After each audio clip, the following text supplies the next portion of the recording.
마이클 세일러의 스트래티지가 승리합니다. MSCI 지수에서 편입을 유지하는 걸로 결정되었는데요. 자세한 내용 함께 살펴봅니다.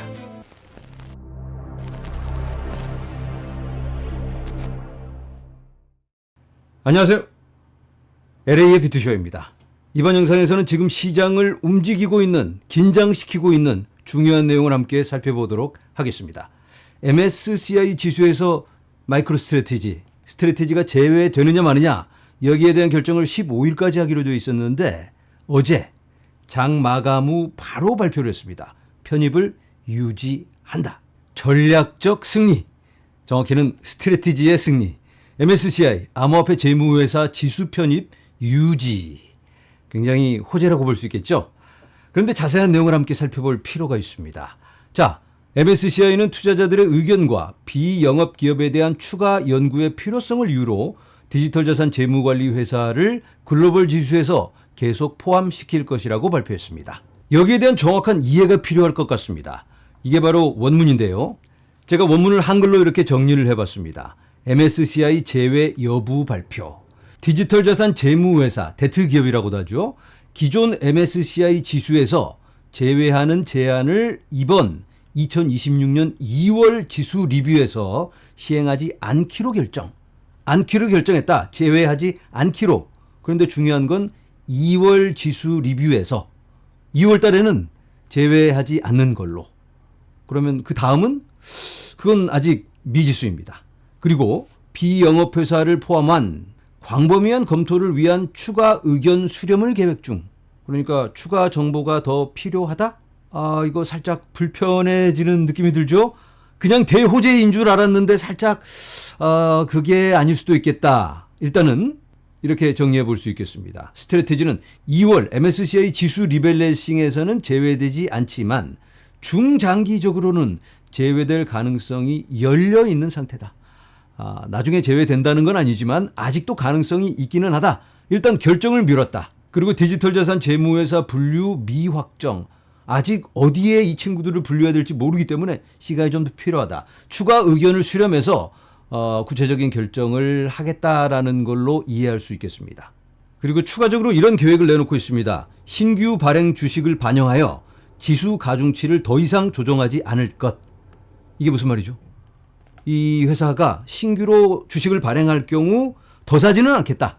예전에는 스트래티지 같은 회사들이 비트코인 구매 자금을 마련하기 위해 신규 주식을 발행할 때 MSCI 지수를 추종하는 패시브 펀드들이 해당 주식의 일부를 매입해야 했기 때문에 꾸준한 수요가 발생했다. 그러니까 스트래티지의 주식을 전체 비중의 1%를 가지고 있기로 한 펀드가 있다면 스트래티지가 추가 주식을 발행하면 그만큼, 그 비중만큼 더 사야 했습니다. 2배로 발행했다면 보유 비중을 2배로 올려야 된다는 얘기죠. 그래서 아직까지는 가중치를 조정해 왔는데 이제부터는 그런 거 안 한다. 신규 발행해도 우리는 더 사거나 하지 않는다. 그러면 세일러가 주식을 더 발행해서 그걸 팔아서 그 돈 가지고 비트코인을 사야 되는데 신규 발행을 했는데 안 사면 어떻게 되나요? 그러면 주가가 빠져버릴 테니까 어려울 수 있겠죠. 그래서 이 부분이 살짝 부담스럽지 않나 이렇게 볼 수 있겠습니다. 물론 이게 당연히 호재이기는 합니다. 스트래티지를 내쫓으려다가 말았으니까 유지해 준다니까. 가슴을 쓸어내리면서 좋아할 수는 있겠지만 이게 뭐 파티를 할 만한 그런 내용이 아니죠. 그래서 지금 시장이 이렇게 뜨뜻미지근하게 아예 코인 가격이 빠지는 듯한 그런 모습을 보여주고 있는 게 아닌가. 그래서 이번 결정은 살짝 껄끄러운 부분이 있다. 이렇게 말씀을 드려봅니다. 그렇다면 세일러는 이제 날개 쪽지가 꺾여서 아무것도 못하게 되는 걸까? 안타까운 상황이 되는 걸까라고 우려스러운 부분이 있을 수 있겠지만 그렇다고 세일러가 포기할 사람이 아니죠. 계속해서 긍정적인 모습 이어가고 있습니다. 자, 중요한 건 스트래티지가 이걸 어떻게 표현을 했느냐 한번 확인해 보도록 하겠습니다. MSCI는 디지털 자산 트레저리 기업들이 2026년 2월 MSCI 지수 재평가에도 포함될 것이라고 확인했습니다. 이는 중립적인 지수 산정과 경제 현실에 부합하는 긍정적인 결과입니다. 긍정적인 결과다. 일단 좋게 보고 있는데 이 부분이 중요합니다. 투자자 여러분께 감사드립니다. 투자자 여러분께 감사드립니다. 혹시 이 영상을 보시는 분들 중에 MSTR 투자자분들 계시는지 감사를 한다고 합니다. 감사를 받으셔야죠. 그런데 감사를 받을 만한 뭔가를 하셨는지 그게 중요할 텐데 하셨어요? 아무래도 한 게 없을 것 같은데 우리들은 어쩌면 감사를 받을 만한 그런 투자자가 있지 않을까. 뭔가 중요한 MSCI에게 영향을 줄 만한 그런 큰일을 한 투자자가 있다면 어쩌면 MSTR 스트래티지의 대주주가 아닐까. 대주주들의 리스트입니다. 뱅가드 전체 스트래티지의 7.43%를 가지고 있습니다. 비트코인 욕하던 뱅가드가 최근 비트코인으로 돌아섰습니다. 캐피탈 인터내셔널 인베스터 5.6%를 가지고 있고요. 블랙록이 5.47%를 가지고 있습니다. 모건 스탠리 3.14%, 스테이 스트리트, 클리어 스트리트, JP 모건 이런 금융기관들이 이렇게나 많은 비중을 가지고 있습니다. 스트래티지가 MSCI에서 제외된다면 불이익을 당할 수 있겠죠. 그럼 어떻게 하나요? 전화를 때려서 야 MSCI 너희들 그렇게 하면 재미없어 이렇게 혹시 얘기를 했다면 어떤 영향을 끼쳤다면 이런 결과로 연결되지 않았을까. 이건 어디까지나 상상이긴 하지만 그래서 스트래티지가 이렇게 감사합니다 하고 인사를 드리는 건 아닐까라는 합리적인 추측을 해봅니다. 그렇다면 이 친구들이 영향을 끼쳤다면 앞으로도 계속해서 이걸 들고 있어야 되니까 스트래티지 주식을 가지고 있어야 하니까 잘못되면 안 되겠죠. 비트코인이 잘못되면 이 친구들이 크게 손해를 볼 수가 있습니다. 그래서 비트코인은 예전의 비트코인이 아니다. 이제 이런 금융기관들과 함께하는 비트코인이다. 스트래티지의 미래도 어쩌면 이 친구들이 밝혀줄 수도 있겠다라는 생각이 듭니다. 그러면 이번 MSCI의 발표 그렇게 부정적으로만 볼 필요는 없겠다라는 그런 느낌이 들죠. 이 친구들이 본인들의 이익을 위해서 우리들의 이익이 아닌 본인들의 이익을 위해서 시장을 끌고 갈 수 있겠다. 이렇게 말씀을 드려봅니다. 자, 이제는 클래리티 법안에 대해서 말씀을 드려봅니다. 다음 주에 심의가 예정되어 있습니다. 시장 구조 법안 같은 겁니다. 다음 주에 심의가 예정되어 있는데 투표까지 연결될 걸로 보입니다. 투표 통과된다면 파티하는 겁니다. 그런데 통과가 안 된다면 이건 살짝 불안할 수가 있어요. 중요한 건 아직 해결해야 할 문제들이 많이 남아있다. 지금은 공화당이 주도해서 하고 있는데 민주당이 합의를 해줘서 오케이를 해서 통과를 시켜야 되는데 합의에 도달하지 않은 그런 내용들이 참 많이 있습니다. 이 시장 구조 법안이 초당적으로 민주당, 공화당이 손을 맞잡고 이끌어가야 되는데 그런데 이게 여러 가지 도전이 있습니다. 일단 당장 논의가 필요한 항목입니다. 스테이블 코인 수익률 처리, 스테이블 코인을 예치해서 이자를 받는 그런 프로그램들이 여러 가지가 있는데 그걸 은행들이 보다 보니까 야 이거 우리들 밥그릇 뺏어가는 거 아니야? 은행이 고객들 돈 맡겨놓으면 이걸 가지고 이자를 쥐꼬리만큼 주고 지네들이 다 챙기고 있었는데 스테이블 코인 맡기면 자동으로 디파이를 통해서 막 이자가 척척척 나가니까 은행들이 위협을 받고 있습니다. 그럼 어떡하나요? 전화해서 야야야 그거 못하게 막아 돈 찔러 넣어가면서 그렇게 하면 이게 좀 어려울 수 있겠죠. 여기에 대한 어떤 결정이 있어야 하고요. 그리고 가장 어려운 관문이 이겁니다. 윤리, 이해 충돌 문제. 윤리라면 아니 트럼프 일가가 이거 다 해먹는 거 아니야. 지네 아들들 다 한탕씩 해먹고 팔자 고치게 해주고 뭐 디파이를 어쩌고 저쩌고 코인 팔아먹고 뭐 비트코인 채굴회사를 차리고 뭘 사고 안 돼 다 막아. 이렇게 자꾸 딴지를 걸고 있는데 이런 부분에서 보면 트럼프가 이 법제화되는 과정에서는 좀 발목을 잡고 있지 않나 이렇게 보여지긴 합니다. 이 부분을 어떻게 합의를 할까 도전입니다. 그리고 시장 규제기관의 양당 합의 확보. 규제기관이라면 SEC, CFTC, OCC 어디서 뭘 어떤 부분에서 어느 만큼 관리를 할 건가. 이건 뭐 시간의 문제이지 크게 어려울 것 같지는 않고요. 그리고 여러 가지 관련 조항 작성 방법이라든가 소프트웨어 개발자를 어떻게 보호할 건가. 이런 부수적인 부분들이 많이 있습니다.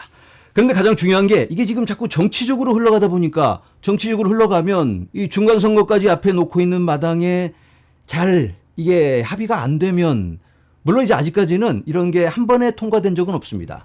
작년에 스테이블 코인 법안도 여러 번의 수정을 거쳐서 결국 통과가 되었는데 이번에도 통과가 안 되더라도 몇 번 수정을 해가면서 결국 통과를 시키면 되겠는데 끝까지 정치적으로 절대 양보 못해. 이게 맞든 틀리든 미국이 망하든 말든 우리는 협조를 못 해준다 하고 등을 돌리고 있으면 그냥 계속 마무리가 안 될 수 있잖아요. 이런 우려감이 있는 겁니다. 그래서 다음 주에 있을 시장 구조 법안, 클래리티 법안, 이 법안에 대한 결정이 시장을 크게 흔들 수 있을 것 같습니다. 여기에 대한 기대가 크기 때문에 그만큼 실망도 클 수 있다. 사실 지금 코인 시장의 하방 압력으로 작용하는 게 규제 불확실성입니다. 업계 관계자들은 법안 통과 지연이 최근 암호화폐 시장의 변동성에 영향을 미쳤을 수 있다라고 주장합니다.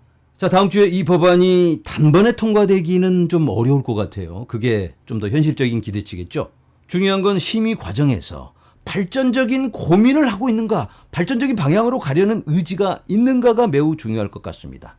자, 몇 가지 우리가 관심을 가져볼 만한 소식 함께 살펴봅니다. 미국 법무부가 행정명령을 위반했을 가능성이 제기되고 있다. 미국 법무부가 뭘 위반해요? 트럼프의 행정명령이 있죠. 압류한 비트코인은 팔아먹지 마라. 그런데 법무부가 그걸 턱 하고 팔아버렸다고 합니다. 검찰은 정부가 전략적 비트코인 보유고에 보유한 비트코인을 매각하는 것을 금지하는 행정명령 14233호를 어기고 몰수된 비트코인 약 630만 달러어치를 매각한 것으로 알려졌다. 큰 금액은 아니지만 이게 굉장히 의미 있는 상징적인 그런 내용이기 때문에 여기에 대한 어떤 조치가 있어야 할 것 같습니다. 신시아 루미스 의원도 여기에 대해서 깊이 우려하고 있다고 합니다. 이게 자꾸 이슈화가 된다면 뭔가 결정을 해줘야 되겠죠. 트럼프가 관계자들 잡아다가 야 너희들 뭐야 나를 연맥이는 거야 하면서 뭔가 확 그냥 눌러주면 그러면 여기에 대해서 비트코인 전략적 준비 자산에 대한 재조명이 이루어질 수 있겠고요. 구체적인 이런 부분에 대한 향후 계획까지도 이끌어낼 수 있지 않을까 이런 기대를 가져봅니다. 자, 최근 은행들의 코인 사업 확장을 목격하고 있습니다. 충격적! 모건 스탠리의 비트코인 및 솔라나 ETF 상장 신청은 암호화폐에 대한 기관 투자자들의 깊은 관심을 보여준다. 모건 스탠리가 비트코인 그리고 솔라나 ETF를 신청했습니다. 은행들로서는 첫 번째 신청인데요. 그러면 모건 스탠리가 신청하면 다른 은행들 JP 모건도 아유 우리도 먹자 하고 달려들 수 있겠죠. 벌써 코인에 투자를 하고 있습니다. 고객들을 상대로 서비스도 하고 있고 스트래티지 주식도 가지고 있고 벌써 기차는 출발했다. 활은 시위를 떠났다. 이렇게 볼 수 있을 것 같습니다. 그리고 모건 스탠리가 암호화폐 관련 상품 라인업을 확장하면서 이더리움 스테이킹 ETF를 신청했다고 합니다. 작년 말에 블랙록도 이더리움 스테이킹 ETF를 신청했습니다. 그럼 뭐 다 된 거나 다름없다. 시간의 문제다. 이렇게 볼 수 있을 것 같고요. 폴 레킨스가 빨리빨리 처리만 해주면 될 것 같습니다. 자, 이더리움이 기관들의 선택이 되면서 단단한 모습을 지켜가고 있는데요. 이더리움의 검증자, 밸리데이터의 대기열을 함께 살펴보도록 하겠습니다. 이더리움은 밸리데이터가 되기 위해서 미리 기다려야 되는 시간이 있습니다. 그리고 그만두려고 해도 또 기다려야 하는 기간이 있는데 화면에서 보시는 이 빨간 색깔이 나가겠다. 이제 그만둔다. 이더리움 버리고 떠난다. 그런 사람들의 대기열이고요. 그리고 파란 색깔은 새로 진입하는 밸리데이터들입니다. 작년 9월부터 굉장히 많은 밸리데이터들이 이더리움을 버리고 떠나갔는데 지금 그 수치가 떡락하고 있습니다. 거의 제로에 가까워지고 있는데요. 이렇게 반대로 새로 진입하는 밸리데이터들은 늘어나고 있습니다. 이더리움에 대한 관심이 더 커지고 있다. 자, 이제는 마지막으로 안타까운 소식을 전해드리도록 하겠습니다. NFT 관련 코인에 투자하고 계시는 분들은 집중해 주시기 바랍니다. 나이키 아시죠? 나이키. 화면에 보이는 나이키. 스포츠용품 나이키. 이 나이키 투자자 소송 제기 후 몇 달 만에 RTFKT 매각. RTFKT라면 나이키의 NFT 메타버스 관련 프로젝트입니다. 이걸 매각해버리겠다. 소송이 들어왔기 때문에 이번 매각은 나이키가 디지털 수집품 사업부를 폐쇄한 데 이어 나이키가 NFT 부서를 폐쇄해버렸습니다. 더 이상 없다. 재미없으니까. 아무도 관심 없으니까. 더 이상 NFT 안 해. 그러면 그 NFT를 갖고 있던 사람들은 어떻게 되나요? 내가 갖고 있는 NFT가 제로가 됩니다. 휴지 조각이 됩니다. 그래서 열받아서 야 안 되겠다 하고 단체 소송을 걸어버린 겁니다. 나이키의 대응은 에라 모르겠다. 이거 팔아버리자. 골치 아프니까 없애버리자. 버려버리는 선택을 하고 있는 나이키. 그러면 이 프로젝트는 어떻게 되나요? 자, 이 코인이 이 NFT가 뭐 잘 안 됐다 이렇게 볼 수 있겠는데 그러면 다른 비슷한 코인들은 같은 길을 가고 있지 않나. 물론 다 이렇게 망해버리진 않겠지만 시장의 관심이 이렇게 줄어만 가고 있으니까 그 성장 가능성이 매우 제한적이지 않을까라고 말씀을 드려봅니다. 자, 그래서 NFT 코인, 메타버스 이런 데 투자하시는 분들은 이런 시장 상황을 고려하신 다음 냉정하고 현명한 선택을 하셔야 하지 않을까. 물론 그 코인이 떡상할 수 있습니다. 그런데 시장의 압력은 이러하다. 관심은 이러하다라는 말씀을 드리는 겁니다. 자, 여러분, 시장에는 늘 불확실성이 가득합니다. 호재만 나오면 좋겠는데 늘 호재 속에는 악재가 있고, 그런데 또 악재 속에도 호재가 있기 마련이죠. 코인 투자가 쉽지 않습니다. 자, 지금 보여지고 있는 많은 이슈, 그리고 도전들, 그리고 결정해야 하는 많은 것들, 이런 것들을 우리가 앞에 놓고 있습니다. 코인에게는 어쩌면 정비의 시간, 구조 조정의 시간, 그리고 도약의 시간이지 않을까라고 말씀을 드리면서 오늘 영상 여기서 인사드립니다. 여러분, 감사합니다.